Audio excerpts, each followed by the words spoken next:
사라가 127세를 살았으니 이것이 곧 사라가 누린 햇수라. 사라가 가나안 땅 헤브론 곧 기럇 아르바에서 죽음에 아브라함이 들어가서 사라를 위하여 슬퍼하며 애통하다가 그 시신 앞에서 일어나 나가서 해족속에게 말하여 이르되 나는 당신들 중에 나그네요 거류하는 자이니 당신들 중에서 내게 매장할 소유주를 주어 내가 나의 죽은 자를 내 앞에서 내어다가 장사하게 하시오. 해족속이 아브라함에게 대답하여 이르되 내 주유 들으소서. 당신은 우리 가운데 있는 하나님이 세우신 지도자이시니 우리 묘실 중에서 좋은 것을 택하여 당신의 죽은 자를 장사하소서. 우리 중에서 자기 묘실에 당신의 죽은 자 장사함을 금할 자가 없으리이다.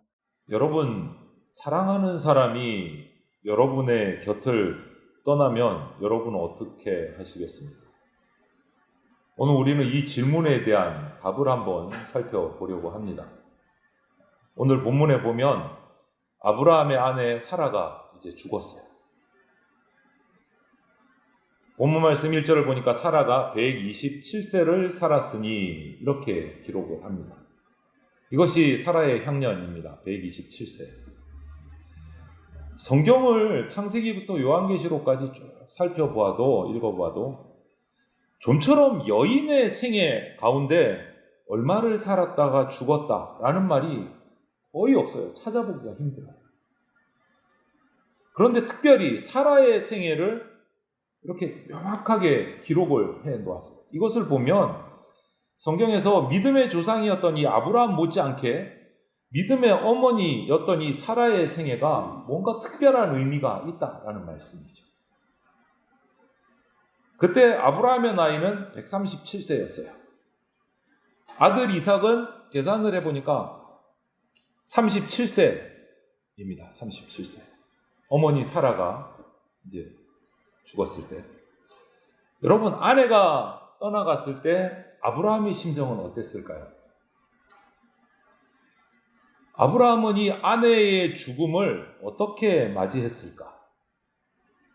이 죽음에 대한 우리가 대답을 오늘 말씀에서 찾아가면서 그것을 저와 여러분에게 한번 이렇게 적용을 시켜보면 좋겠습니다. 내가 사랑하는 사람을 잃었을 때 나는 무엇을 해야 될까? 라를 한번 질문을 던지시면서 우리가 이 말씀에서 그 방법들을 찾아가시기를 바랍니다. 먼저 사랑하는 사람을 잃었을 때 아브라함의 이 모습을 통해서 우리가 볼 수 있는 것은 첫 번째가 울어야 돼요. 울어야 돼요. 아름다운 눈물이 있어야 됩니다. 그게 우리가 할 첫 번째예요. 사랑하는 사람을 잃었을 때 할 첫 번째, 울어야 돼요. 아브라함도 그렇게 했어요. 오늘 본문 2절 말씀을 보면 사라가 가나안 땅 헤브론 곧 기럇 아르바에서 죽음에 아브라함이 들어가서 사라를 위하여 슬퍼하며 애통하다가 이렇게 기록되어 있어요. 그냥 형식적으로 슬퍼하는 것이 아니다라는 게 느껴져요. 이 말씀을 보면. 정말 슬퍼하고 진정으로 애통했다라고 강조하고 기록하고 있는 거예요. 여러분, 이런 때는 울어야 합니다. 성경은 눈물을 정죄하지 않습니다. 우리나라는 유교적인 사상이 있어서 남자는 울면 안 돼, 뭐 이런 식으로 얘기하는 부분이 있는데 그렇지 않습니다. 성경은 울어야 할 때는 울어야 돼요. 아브라함이 슬퍼하고 애통했다라는 이 표현은 정말 깊은 의미의 슬픔이 딱 드러나는 부분이에요. 아브라함 믿음의 사람이었습니다. 천국의 소망을 가지고 있는 사람이었습니다. 분명해서 그 히브리서 11장 16절에 보면 아브라함은 그렇기 때문에 더 나은 본향을 사모했다라고 기록하고 있어요. 신약에. 더 나은 본향을 사모했다. 세상보다 더 나은 본향을. 그래서 아브라함은 믿음으로 천국을 준비했습니다. 천국을 소망했어요.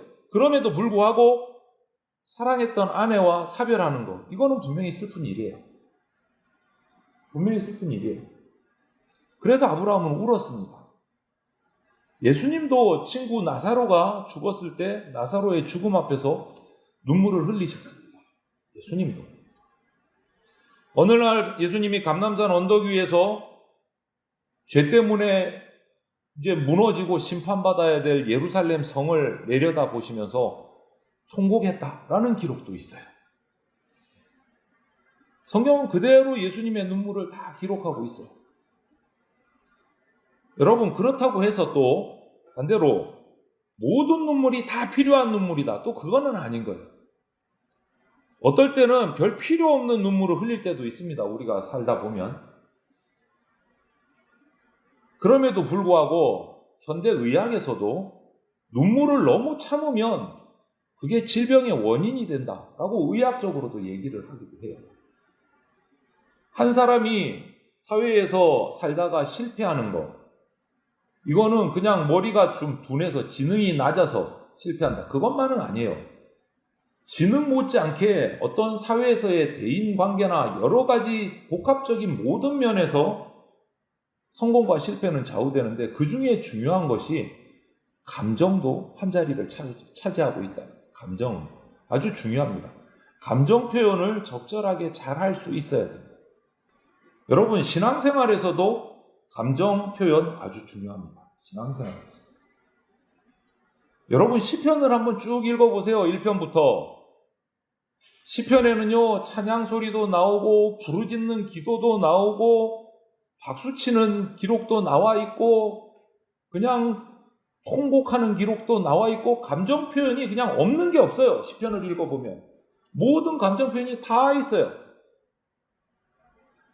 그런데 이 감정을 신앙생활하면서 좀 이렇게 레벨이 낮게 생각하시는 성도들이 계세요. 아니 예배 시간에 뭐 저렇게 찬송하는데 손을 들고 저렇게 난리를 치나? 청년들이 손 들고 찬양하고 박수치고 찬양하는 거 보면서 막 뒤에서 타박을 하는 어르신들이 계시는 걸 저는 봤어요. 제가 청년 때 찬양단을 할 때도 우리가 기타 치고 막 춤추면서 찬양하면 막 뭐라 하시는 장로님 집사님들이 계셨어요. 제가 그 경험으로 한 직접 당사자예요. 뭐 찬양하는데 눈물까지 흘리면서 이렇게 말씀하시는 분 계세요. 사실 경험한 분들 계실 거예요. 그런데 이런 분들은요 신앙생활에서 감정적으로 좀 메말라 있고 병든 부분이 계시는 분일 수 있어요. 감정 표현을 신앙생활에서 적절하게 잘 할 수 있어야 됩니다. 그것도 신앙생활에 아주 중요해요. 아주 중요해요. 물론 감정에만 100% 멈춰가지고 그냥 있으면 그것도 문제가 되지만 감정을 전혀 표현하지 않는 것도 문제가 돼요. 적절해야 해요. 이런 감정적인 치유 없이 우리 인간은요 건강해질 수 없습니다. 신앙도 마찬가지고 우리 육체도 마찬가지예요. 시편 56편 8절에 보면 다윗도 이런 기도를 하고 있어요. 나의 눈물을 주의 병에 담으소서. 이런 표현도 있고요. 또 열왕기하 20장 1절에 보면 구약의 히스기야 왕도 병으로 인해서 죽을 것이다 라는 사형 선고를 받았을 때 내가 죽고 살지 못하리라 이렇게 탄식하는 기록도 있어요. 그런데 이런 모습들을 보면서 특히 히스기야 왕은 이런 선언을 받고 탄식하면서 하나님 앞에 엎드려서 기도했을 때 눈물을 흘리면서 기도했어요. 눈물을 흘리면서. 하나님이 그때 어떻게 답하십니까? 내가 너의 기도를 들었고 너의 눈물을 보았노라. 이렇게 답하세요. 눈물을 보시고 응답해 주신 거예요. 여러분 적절한 눈물 필요합니다. 신앙생활에서. 시도 때도 없는 눈물 말고 합당한 눈물. 눈물이 메마른 사람은 병든 사람이에요. 어떠세요 여러분? 최근에 눈물을 흘려보신 적이 언제입니까? 한번 생각해 보세요. 내가 최근에 흘린 눈물이 언제지? 그리고 그 눈물 왜 흘렸는가 한번 생각해 보십시오. 순수하게 정말 히스기야처럼 다윗처럼 아브라함처럼 하나님 앞에서 눈물을 흘려보셨습니까? 그때가 언제이십니까? 울어야 할 때 울 수 있어야 됩니다. 우리 성도들이. 특별히 오늘 본문에서 아브라함처럼 정말 가슴 아픈 일, 사랑하는 일을 사별했을 때, 잃었을 때 사랑하는 주님 앞에 나오셔서 우셔야 돼요. 그것이 기도입니다. 눈물의 기도예요. 사랑하는 일을 잃었을 때 두 번째 우리가 어떻게 해야 되나? 그 잃어버린 고통의 현장에서 일어나서 할 일을 해야 돼요. 할 일을 해야 돼요. 그게 뭘까?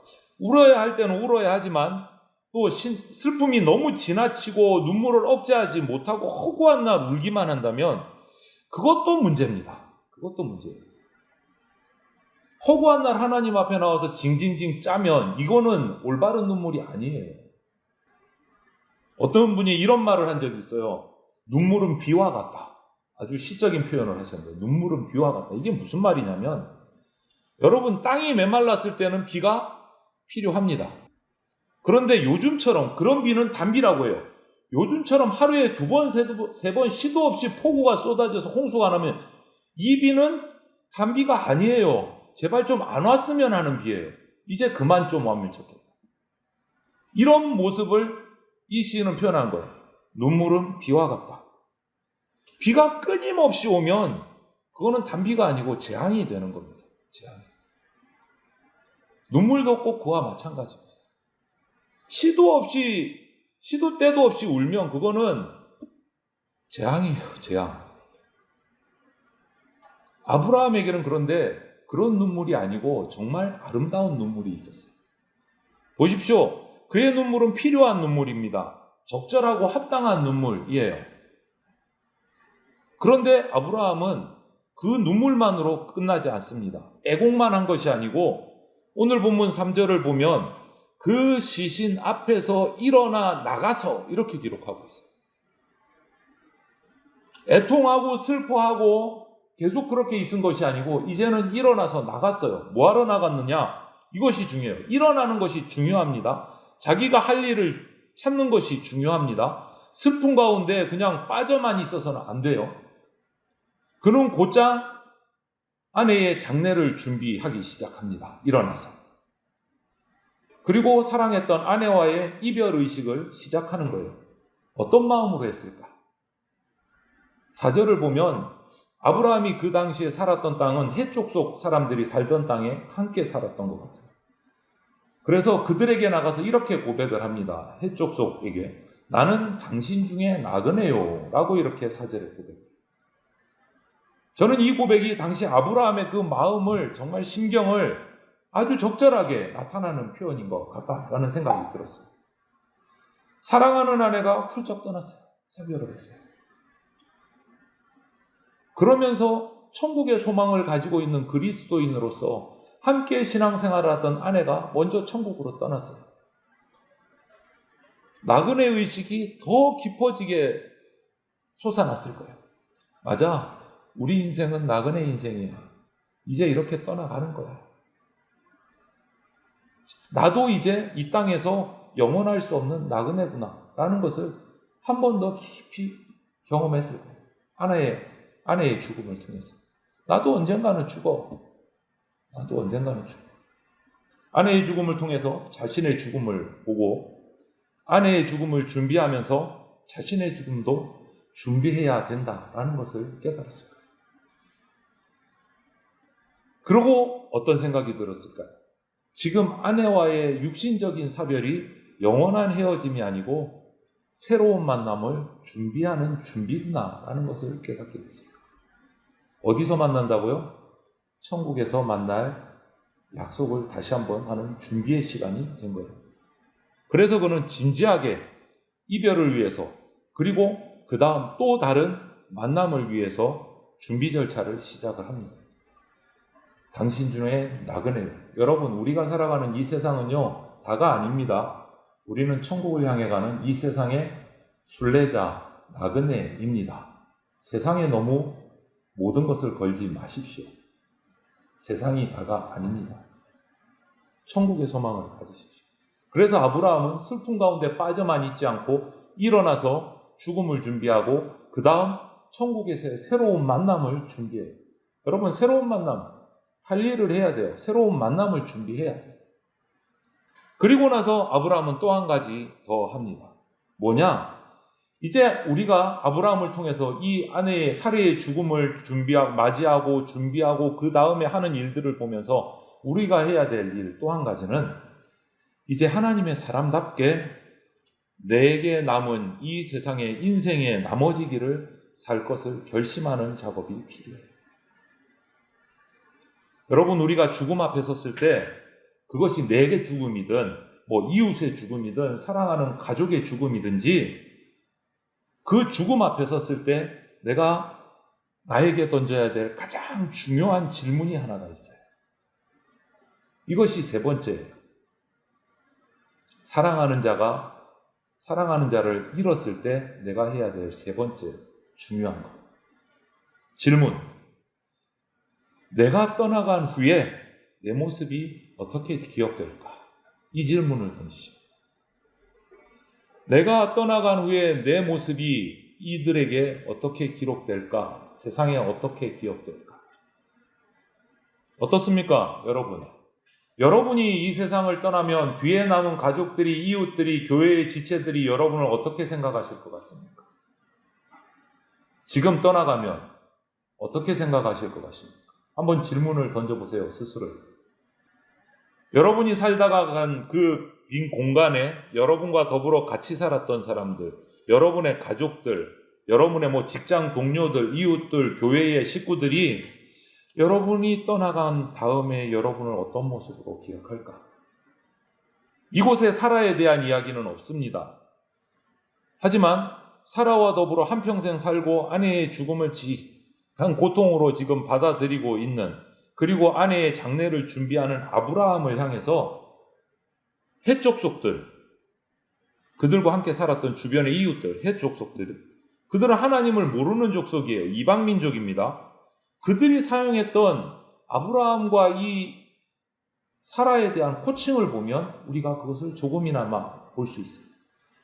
6절을 보면 네 주여 들으소서, 당신은 우리 가운데 있는 하나님이 세우신 지도자이시니 우리 묘실 중에서 좋은 것을 택하여 당신의 죽은 자를 장사하소서. 이렇게 헷 족속에게서 나가서 장례를 준비하려고 나는 당신 가운데 있는 나그네요 이렇게 얘기를 했는데, 아브라함은 이 헷 사람들은 아브라함을 향해서 뭐라고 부릅니까?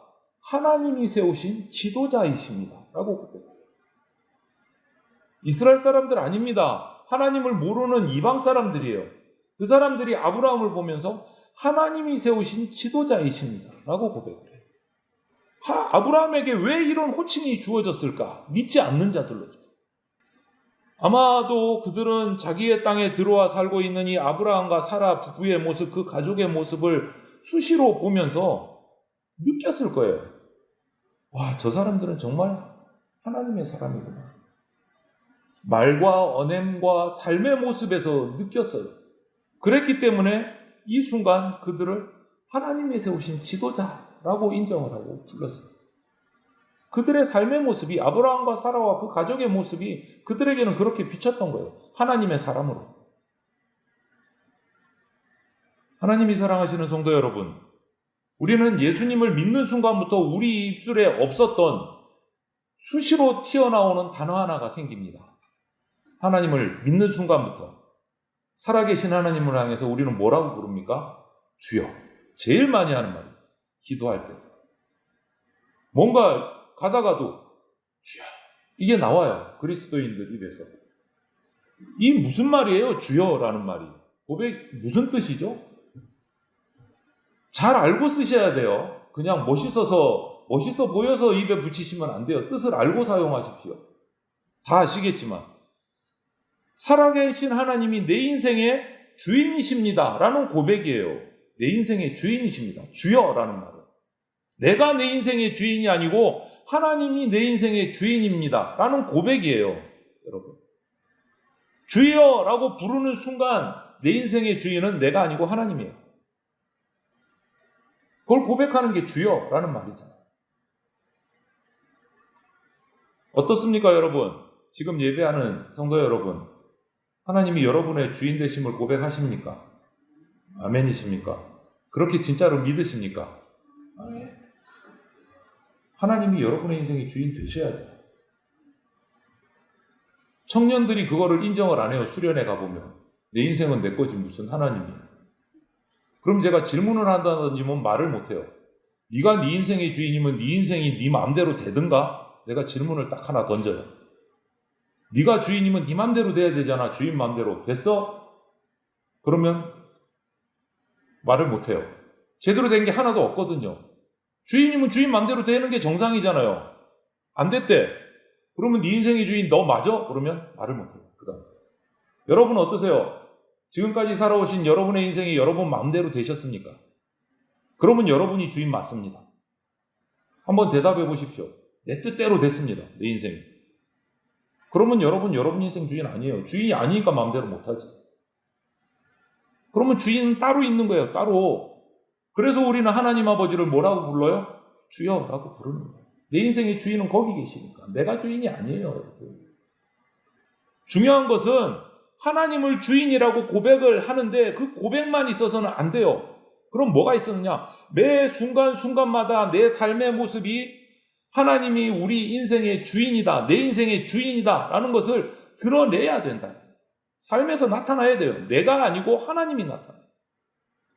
내가 중요한 것을 결정할 때 사람들이 내 모습을 보고 와, 정말 저 사람 하나님의 사람이구나.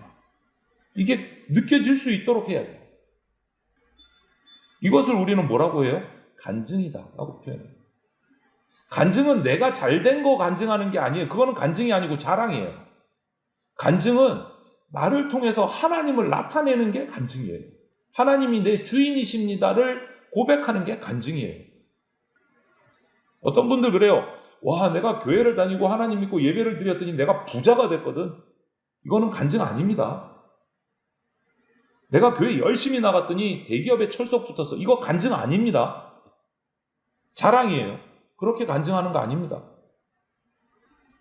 내가 정말 힘들고 어려웠는데 하나님이 나를 이렇게 회복시켜 주셨어요. 하나님을 나타내셔야 돼요. 하나님의 영광을 나타내셔야 돼요. 그게 간증이에요. 여러분 어때요? 여러분이 세상을 떠나시면 어떤 간증이 남겠습니까? 어떤 간증? 오늘 본문 7절 이하에 보면 이제 사라의 장례를 준비하는데 아브라함이 이제 매장지가 무덤을 해야 되니까 땅이 필요하잖아요. 매장지가.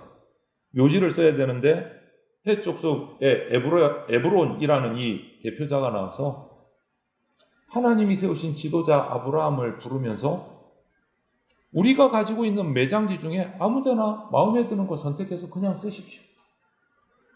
이렇게 얘기를 해요. 그 중에 막벨라 굴이라는 것을 정했어요. 그냥 쓰라고 한 것 같아요. 그냥. 그런데 아브라함은 그냥 쓰라는 것을 오늘 15절, 16절에 이렇게 말합니다. 내 주여 내 말을 들으소서. 땅값은 은 400세겔이나 그것이 나와 당신 사이에 무슨 문제가 되리이까. 당신의 죽은 자를 장사하소서. 아브라함이 에브론의 말을 따라 에브론이 헷 족속이 듣는 데서 말한 대로 상인이 통용하는 은 400세겔을 달아 에브론에게 주었더니 공짜로 주겠다는데도 정확한 값을 치렀어요. 당신과 나 사이에 어떻게 돈으로 거래합니까? 하나님의 지도자요. 그러는데도 불구하고 그냥 쓰라고 하는데도 명확하게 묘지를 사서 아내의 장례를 치릅니다. 성경에 구체적으로 그 이유는 나오지 않지만 나중에 그 후손들에게 있어서 이 땅에 묘지의 문제가 생겼을 때 분쟁이 발하니까 그런 분쟁을 원하지 않았기 때문입니다. 평화를 얻기 위해서. 그리고 아브라함 자신도 나중에 이곳에 아내와 함께 합장이 됩니다.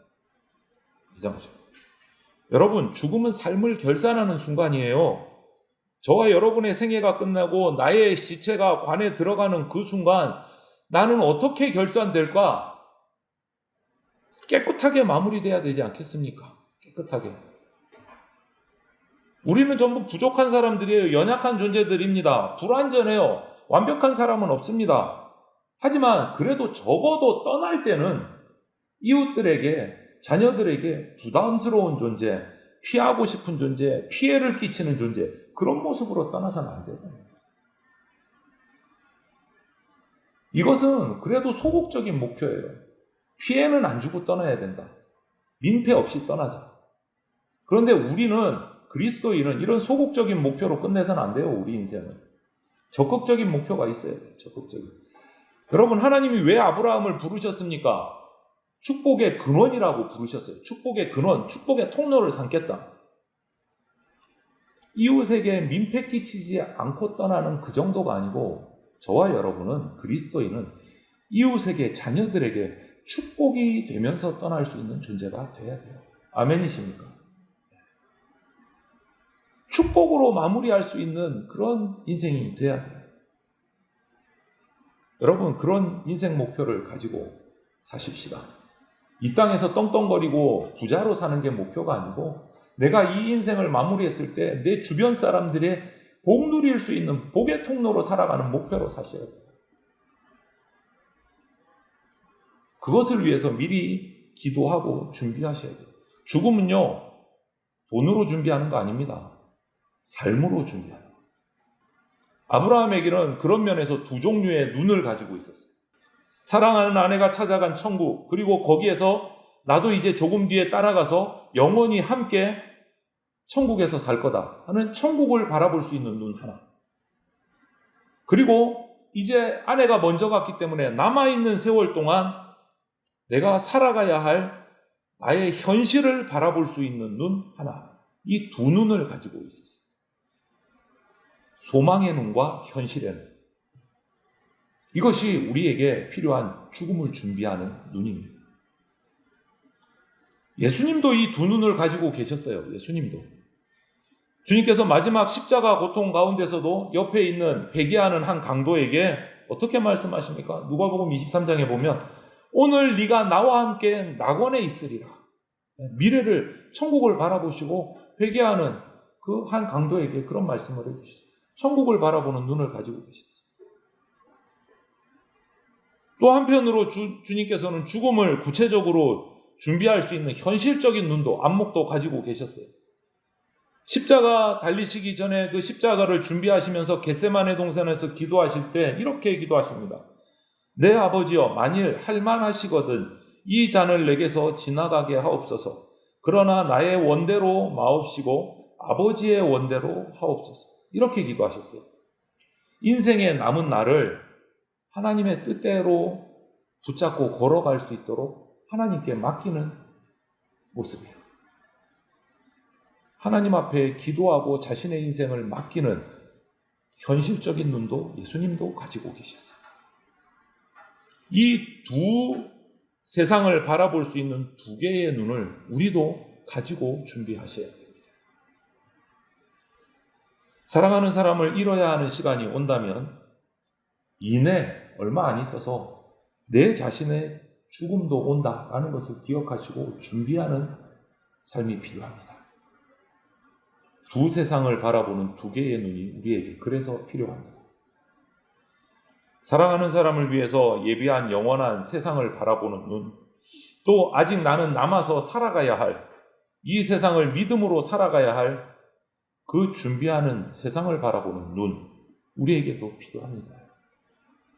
사랑하는 여러분, 우리의 짧은 인생이 왜 그렇게 막 험하고 괴롭습니까? 이유가 뭐죠? 죄 때문에 그래요. 그래서 예수님이 오신 거잖아요. 우리 죄 때문에 오신 거잖아요. 저와 여러분의 죄를 대신 짊어지시고 십자가로 가신 그분, 보배로운 피를 다 흘리시고 장사되신 지 3일 만에 다 부활하신 그분, 우리가 용서받고 살아가고 새로운 삶을 얻기 위해서 우리가 영원도 바라보고 다시 살 수 있는 예수님의 십자가도 이 땅에서 바라봐요. 그것이 두 개의 눈입니다. 주님의 이 부활 사건이 우리에게는 그런 도움을 주는 거예요. 두 눈을 가질 수 있는 도움을 줘요. 그분이 부활하셨다면 우리도 부활의 소망이 있습니다. 나는 부활이요 생명이니 나를 믿는 자는 죽어도 살겠고. 이것이 두 눈에 깔려있는 의미예요. 부활을 통해서 천국을 바라보는 눈. 세상에서 죽음도 두려워하지 않고 믿음으로 나갈 수 있는 눈. 여러분, 그분의 부활이 바로 우리의 삶에 대한 소망의 근거가 되고 천국에 대한 부활의 근거가 됩니다. 우리의 남은 길이 험할지라도 멀지라도 우리는 마침내 우리 인생의 사명을 마치고 주님 앞에 다시 살아서 설 수 있다. 그 일이 확정되어 있다라고 믿으시기를 바랍니다. 지금 죽음을 경험하면서 아파하는 분이 계신다면 또 울고 계신 분이 계신다면, 울고 있는 분이 계신다면, 또 외로운 분이 계신다면 여러분들은 행복한 사람이 될 수 있습니다. 하나님의 임재만 느낄 수 있다면, 하나님의 그 부활의 소망을, 아름다운 그 희생의 마음을 내가 받을 수 있다면, 그리고 아직 남아있는 삶 가운데서, 이 세상 가운데서 믿음으로 살 수 있다는 그 믿음만 있다면, 우리는 사랑하는 사람들이 먼저 간 그 죽음 앞에서도 찬양할 수 있는 사람, 소망을 가지고 살 수 있는 사람이 될 줄로 믿습니다. 이런 두 눈을 가지고 살아가는 저와 여러분들이 다 되시기를 주님의 이름으로 축원을 드립니다. 아멘. 함께 기도드리겠습니다. 사랑이 많으신 하나님, 감사합니다. 우리가 예수 그리스도의 십자가 죽으심과 부활과 승천으로 말미암아 부활의 소망, 천국의 소망을 가졌기에 이제 죽음 앞에서도 슬퍼하고만 있지 않고 찬양하고 믿음을 바라볼 수 있는, 평안을 가질 수 있는 존재가 되었음을 인정하고 고백합니다. 주님 감사합니다. 이러한 복된 삶을 살게 해주셔서 감사합니다. 죽음 앞에서도 두려움으로 떨고만 있는 것이 아니라 슬픔 가운데서도 기쁨을 찾을 수 있고 천국을 바라보며 소망을 가질 수 있는 삶, 두 눈을 가진 삶을 우리가 살아가게 하여 주시옵소서. 믿지 않는 자들같이 슬픔에 빠져서 세상만 바라보고 살아가지 않게 해 주십시오. 천국을 바라보며 그 슬픔에 빠진 자들을 구원할 수 있는 믿음의 능력도 우리에게 허락하여 주시옵소서. 감사드리며 예수 그리스도 이름으로 기도드립니다. 아멘.